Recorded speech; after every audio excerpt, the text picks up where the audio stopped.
Urung nyambut gawe wis entuk dhuwit Mas Uncek ayo. Rene, ayo. Matur sembah nuwun Bapak nggih. Berkah barokah. Nggih. Kok jenenge rejeki niku mboten kepliyo. Ora ngopo-ngopo lungguh ya itu rejeki. Niku saking adile Gusti Allah. Jenengan kok meri. Ora nek anggaran kok kelurahan kok usul. Wayangan jaluk anggaran. Upama sida wayangan bintang tamune sampean katanya gelem apa ora? Purun. Lah iya padha wae ngono ya nggih. Gandeng sing mirsani ora cetha ta kok kono. Nggih. Minggah mriki.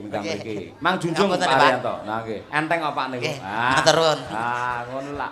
Jelas ngoten. Aku malah kaya piala. Piala piye? Lah kaya piala bergilir. Terus diangkat ngeten nggih. Ha nggih, kuwi kaya. Nggih sembah nuwun bebingahipun Pak Lurah ugi calon lurah nggih Pak Haryanto. Pak Haryanto mugi kasembatan gegayuhan panjenengan menika badhe nyalonaken lurah wonten ing Jaten mriki. Nggih. Mugi kasembatan matur sembah nuwun. Niki mengke mboten kagem kula kiyambak, Pak. Niki mengke damel sedekah kemawon teng anak yatim piatu, Pak. Sapa kuwi? Kula. Sik to.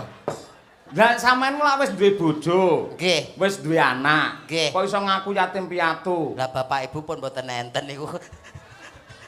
Kok tampa berarti kuwi? Kula tampil lho napa lho?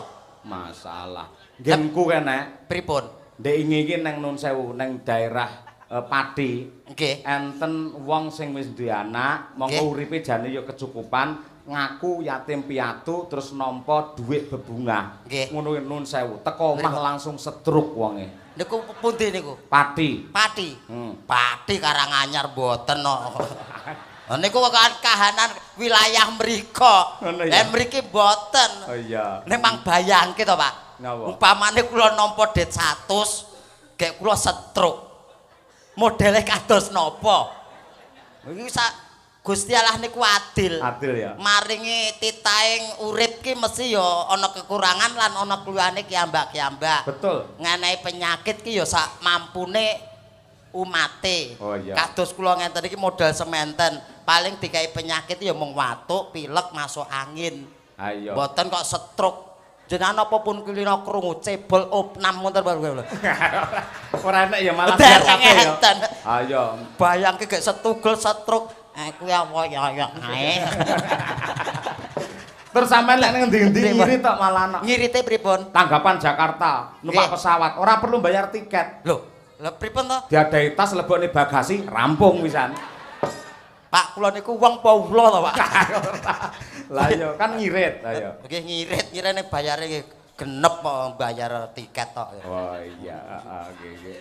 Bayar tiket. Tiket nggih genep padha. Oh iya, ya dipinangkani mau kanca tani. Kanca tani. Nah, arep kok tembangne dhewe apa nyambat karo sinden? Kali sinden mawon, mengen kula malah klera-kleru, malah cilaka. cilaka. Mau Pak Haryanto le paring dawuh piye? Duit kuwi kanggo lagu kanca tani. Gandeng sing nembang sinden, berarti duwite dikekne sinden. Dikeke sik. Sinten no sing ngaturke kok? Lah sinden sementen kathahe lho, jiro lupat mo 6. Nah, 6 niki itu piro? 200 dumpung 6 lho, Pak. Lho, sing nembang kan siji. Lah nggih sinten? Ha mang pilih dhewe mesti nyaosi jenengan kok. Ayo. Pilihan, ayo. Sing pundi, Pak? Oh, nyuwun sing kidul piyambak. Kidul dhewe ndi? Mriko no. Mriko, ditakoni kidul rene. piyambak mriko. Ayo rene. Nggih, amit nggih, Pak nggih. Ah, nggih. Ditari sik. Amit. Ditari sik. Ditari rabi. Karo rabi. Ditari napa? Kuwi kersa apa ora nembang kuwi? Mbak, niki wonten arta 100 saking Pak Haryanto ngersakaken kanca tani. Jenengan kersa ngaturke mboten? Kula lek mboten 500.000 moh, Mas. Bayuh. Wis ya aku terima-termakno. Sing kedua, ayo. Takoni neh iki. Mbak, niki enten 100, kanca tani kersa. Mbah. Hah? Anu niki enten dit 100, kanca tani kersa. Mbah. Apa enek lho? Pak Yoyok wis munggah haji dadi Pak Haji. Lah kok di dalang kok bisu dalang bisu. Sinden kok bisu lho. Lha kok nyindane terus pripun lho? Lho nyinden ya biasa, tetep biasa. Lha kok bisu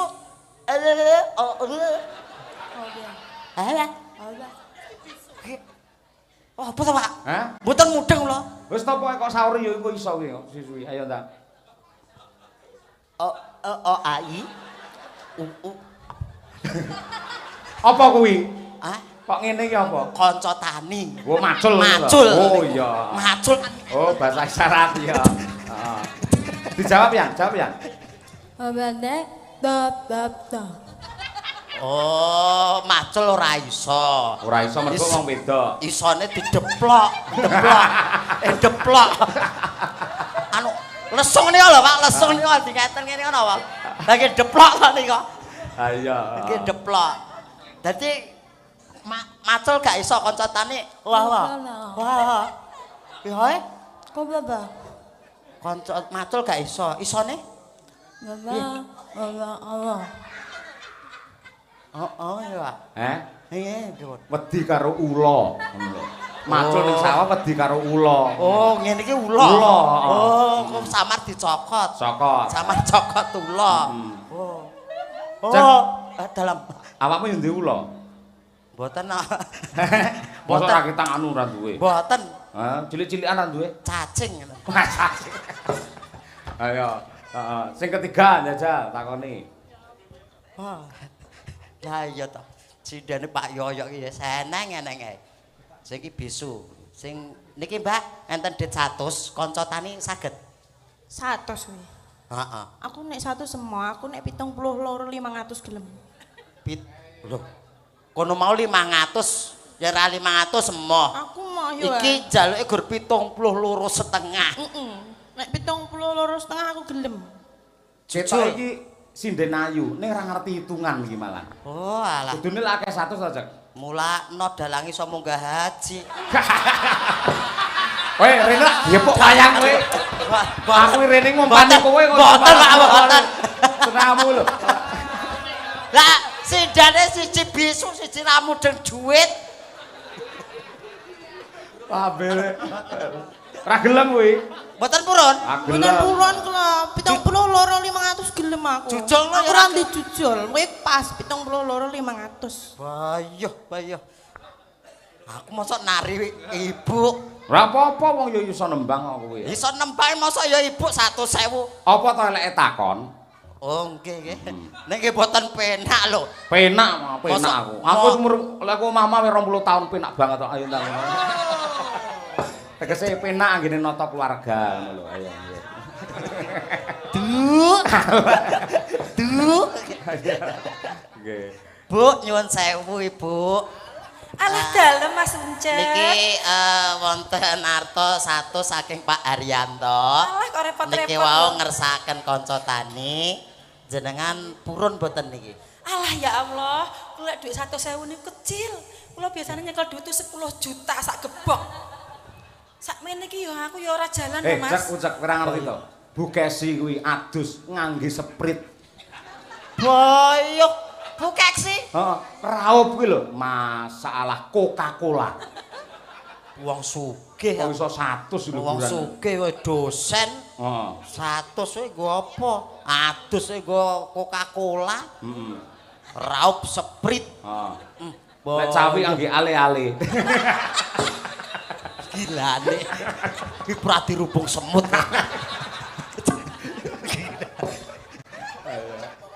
Mosok wae. Ale-ale. Kae, Mbak. Niki mboten kersa.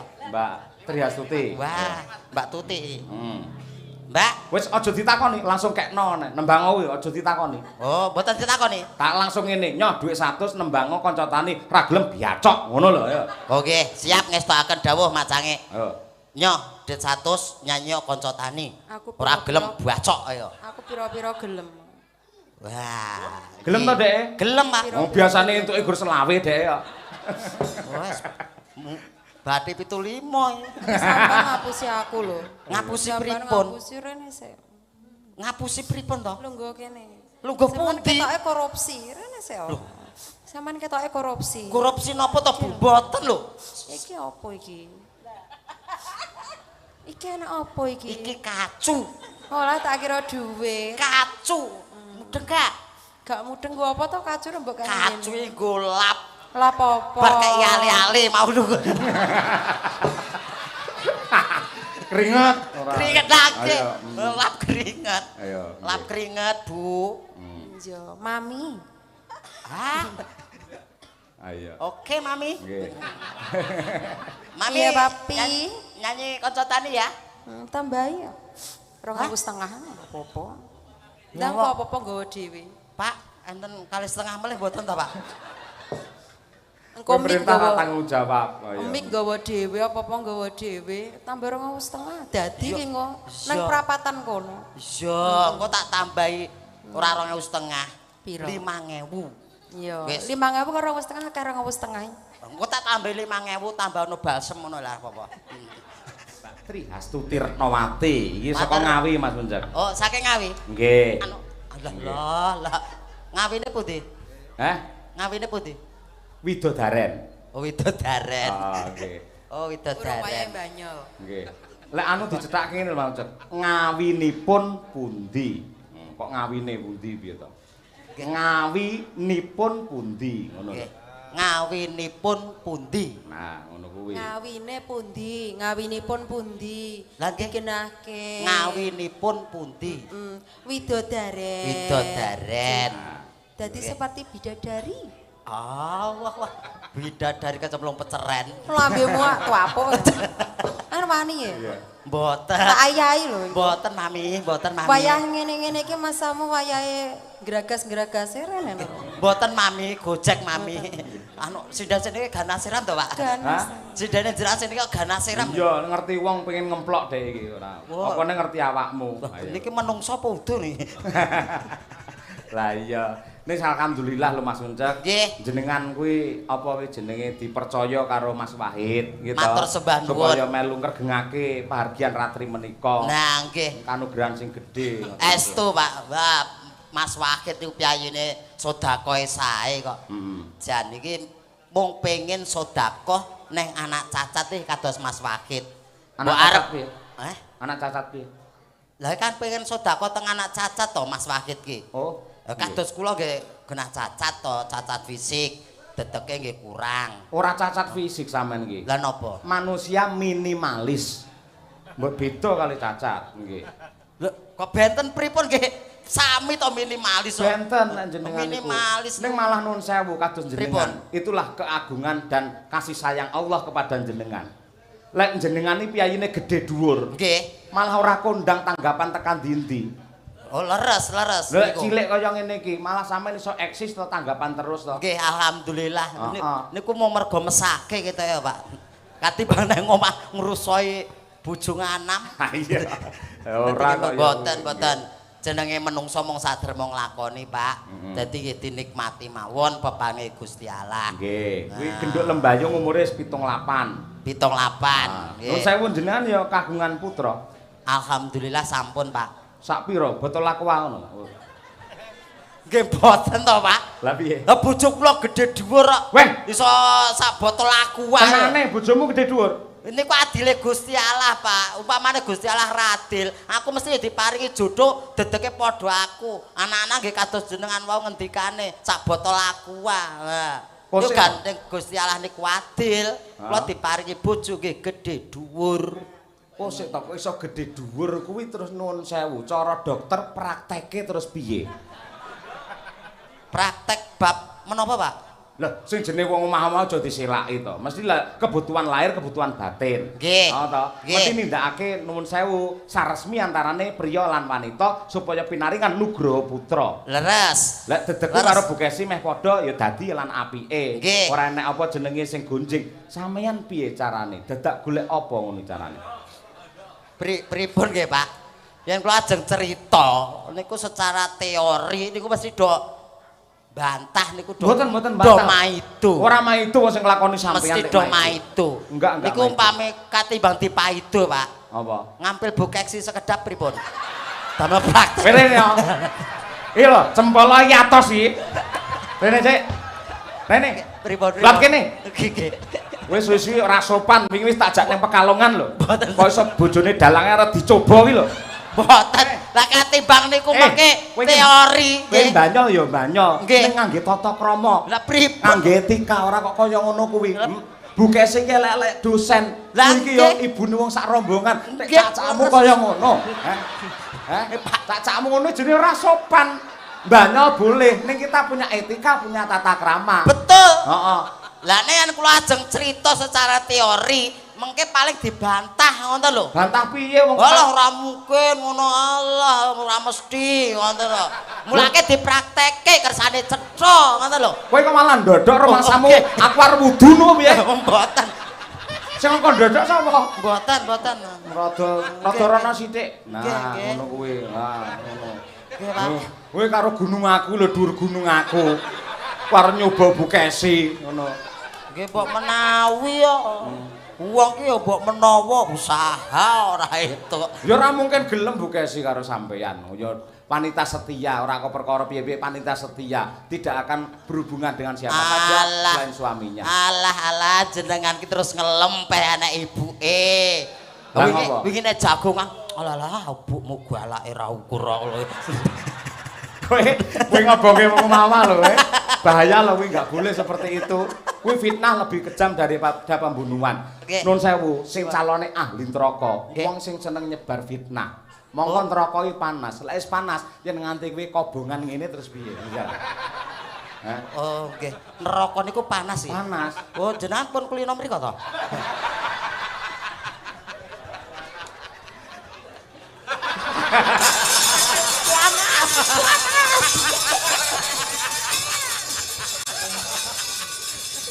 Lah jajane awakmu iku kudune digek panggung dhewe sing aja dhuwur ngene iki kan apik. Oh to.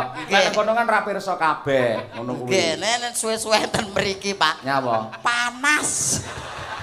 Jenenge golek dhuwit rekoso. Lah aku rekoso sewengi ya ora nguyuh, sewengi ya lungguh nang kene iki ya rekoso. Lah jenengan beto pempes mesti kok. Mboten nguyuh bayi. Ora nganggo aku kuwi. Mboten to? Ora. Lho delok. Lho diomongke mesti ra percaya. Kudu dipraktekke, delok ngono. Ora ngono.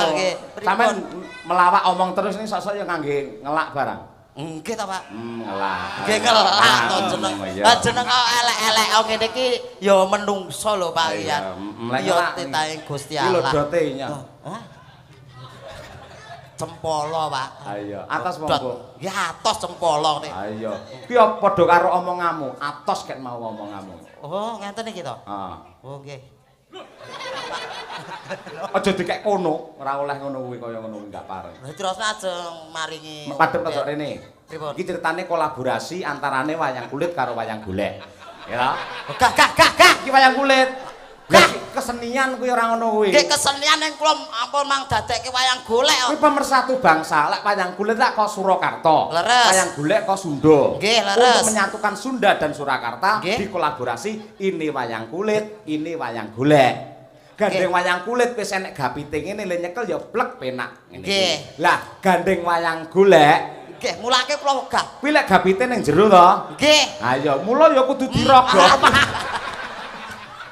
Lah aku wis ngene iki lho. Dadi wayang golek ya risi kok dirogoh. Kok mek sak ciplukan ngono model. Lho wong Pak katimbang kecing batu. Iki enek tudinge, wayang iki lah enek tudinge ngene to. Nggih. Tangannya iki tudinge iki. Nah iki. Udah, tuk nonton tar tandung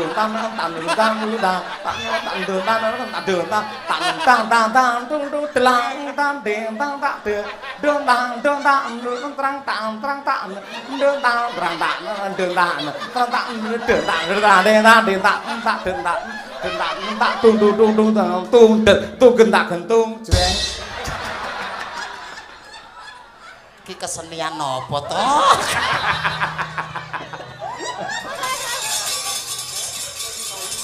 apik. Nggih matur nuwun.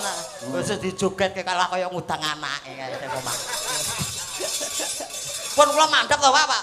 Ampun enten mriki terus. Arep medun. Nggih. Monggo medun. Aku liwat ngendi? Ora oleh ngidak wayang iki ceklek larang regane. Nggih, mengke tombok malahan. Wong kene garing nyanyi gawean iki. Nyanti aja liwat kono akeh kabel nyetrum malahan. Mboten. Apike Nggih. mlebu kotak kene terus tak tutup. anu jeng ben mawon, Pak. Jere wayang. Nggih, wayang golek ora usah kaya kotak. Ya, Mbok ya. Bu, metutuke ngapa, Bu? Aja saru. Saru ki napa? Metutuk ngono kuwi. Lah mung kaya ngene lho, Pak. Mung kulit e lho. Kok iso saru pripun to? Iki rumasamu masalah. Iki larang lho regane. Ora kok kaya ngono kuwi. Sing jenenge wayang ki lak tinggalane para leluhur. Leres. Aja disia-sia, aja dirusak. Ning paling ora untuk menghargai wayang karya dari para leluhur ya diambung. Disayang ngoten. Pun. Sing kon ngambung isor iki sapa? Mboten enten. Reneng lha kowe. Lah sayang sakena sayange kok ya. Nggih. Pun. Mungkin iki ndalang kok ya dicekel.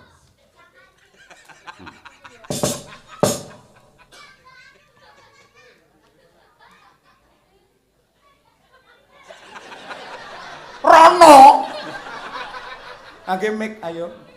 Lik cangil omong karo Limbuk piye? Mak, apa nduk? Ayo. Rtok rene no, rtok rene. Rtok rene ben jelas. Ki rtok ning dhuwur kene, iki ning dhuwur awakmu rene. Nah. Kula? Nah, madhep rene kaya aku ngene. Nah.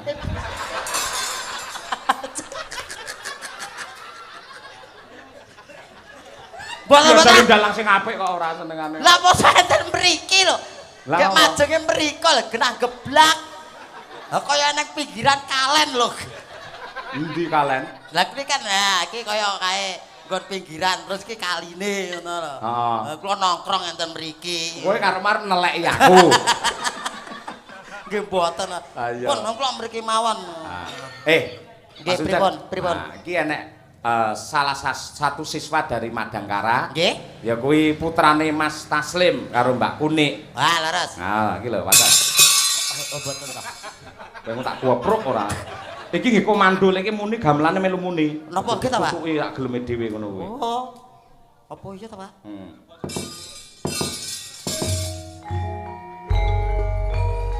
Muni to.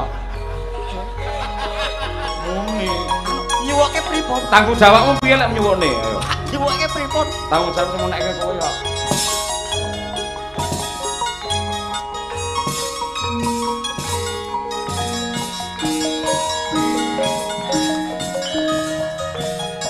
Pak, pripun? Lah tanggung jawabmu piye? Nek semengi muni terus piye, Jal?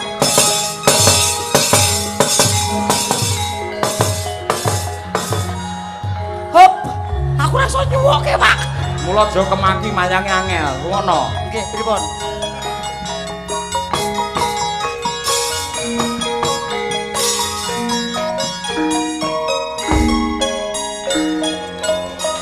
Ora gampang. Wah. Dadi kabeh nek rumuse ora dagdog-dagdog kaya ndandani lawang ora kowe. Oh, niku enten carane ngoten to, Pak. Carane gedhog ngoten niku to. Oh, alah, tak kira ki gur trimo dagdug-dagdug ngono kuwi. Tibake dadi dalang ki yo angel. Angel mula aja nyepeleke dalang. Mulakno kok larang iki lho. Lah ngejak sak rombongan. Kowe lek gur mangkat ijen. Lah nggih. Heeh, modalmu paling gur apa? Pampres, dot ngono kuwi. Nggih mboten no. Lah apa nek? Cocot to. Tutuk. Iya. Heeh. Tutuk. Ayo, Mbak Yula Ayu, ayo arep ajar nembang jenang gula. Oh, putrane Mas Taslim niku. Mas Taslim, pake suarane jos kaya ngono. Genah ya anake wedok ya apik. Ayo. Mesti ya. Kari iso omong apa ora iki? Nah. Pake apik, mesti anake ya apik. Nggih, nggih. Buke ya penyanyi handal. Ayo. Nggih. Buke Mbak Unik. Ayo. Mbak kelas pinten Mbak Yola? Kelas 3 Tiga napa? SMP. SMP. Niki tasih PAUD niki. Lho, Dalan. Anu Pak pun minggah niki tahun niki TK kecil, Pak. Syukur ya. Seragame piye lek TK kecil iki? Mboten beto. Mboten beto. Kelas pinten mau? 3. Iya. SMP. Iya. SMP. Oh, SMP. Nggih anu pun dangu lek ajar teng sanggar. Aku kan tau mantau to, Mbak. Empun. Udah lama belajar. Udah lama sih. Oh iya. udah lama sih. Nggih. Iki adike pengen ngerti swantene jenengan. Oke. Adik. Niki lho Didik niki lho nggih. Ayo. Ya, ayo Kak. Sekarang? Hah? Sekarang? Besok Kak, besok. Oh ya udah. Aku tak rono.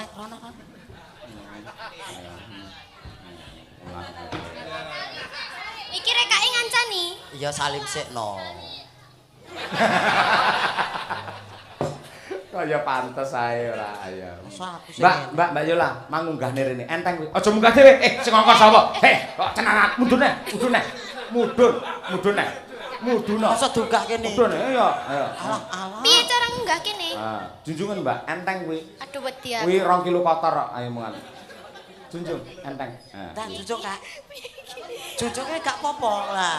Sik, kowe iki Gak apa-apa. Kaya mbokmu kae lho bantingi aku. gelem ora, Nduk? Gelem mboten? Ngapa? Mboten, Pak. Gila. Heeh. Aku apa gilani to? Ora gelem ya munggal dhewe cek lek ngono. Ayo. Oh, alah. Sacilik lho tiba. Saya wis munggah ping 3. Waduh. Pamer ora. Niki lho Kak. Iya. Dibawani apa, Nduk, Mbak Yola? Dibawa nih. Bawa no mboten? Bawa Mboten, napa mboten. langsung ngoten lho. Langsungan. Oh, langsungan. Nggih. Oh, padha karo pakmu kuwi berarti. Iya, langsungan. Wis padha karo mbokane ya. Heeh to. Ora tau nggo pemanasan. Monggo diaturake coba iki Mbak Yola. Ya.